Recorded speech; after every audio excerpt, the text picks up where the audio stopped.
Chris भैया के producer की तरफ से गांव के लोगों को किया गया सम्मानित। भोजपुरी फिल्म जगत के हैंडसम हीरो क्रिस भैया की फिल्म जुगाड़ी और तलाक एक प्रेम कथा की शूटिंग सफलतापूर्वक समाप्त हो गई है। जिस गांव में फिल्म की शूटिंग की गई थी उस गांव के लोगों ने फिल्म की पूरी टीम को बहुत ही सहयोग किया। इसके उपलक्ष्य में प्रोड्यूसर सुल्तान अंसारी की तरफ से गांव में सम्मान समारोह रखा गया, जिसमें दशरथ गद्दी पर विराजमान महंत श्री बाबा बृजमोहन दास जी के हाथों गांव के लोगों को सम्मानित किया गया। सम्मान समारोह के दौरान लोगों में काफी उत्साह नजर आया और सभी लोगों ने दोबारा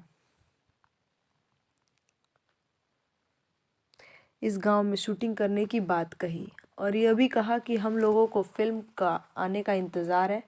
जैसे ये फिल्म आएगी हम सभी गांव के लोग फिल्म को देखने ज़रूर जाएंगे। बात दोनों फिल्मों की करें तो दोनों फिल्मों की कहानी बहुत ही अच्छी है। दोनों फिल्मों में एक अलग अलग कॉन्सेप्ट आप लोग को देखने को मिलेगा जो बाकी फिल्मों से डिफरेंट होगा। उम्मीद है आप सभी को यह दोनों फिल्म पसंद आएंगी। दोनों फिल्म का निर्माण सुल्तान फिल्म्स क्रिएशन के बैनर तले हुआ है, जिसके निर्माता सुल्तान अंसारी और निर्देशक जेम्स पार्कर हैं। फिल्म प्रचारक सोनू यादव एडी फ्लोर है।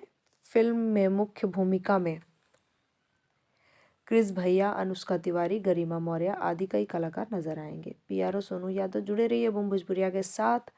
भोजपुरी इंडस्ट्री के लेटेस्ट खबरों के लिए हमारे चैनल को सब्सक्राइब जरूर करें और साथ में बेल आइकन को दबाना ना भूलें।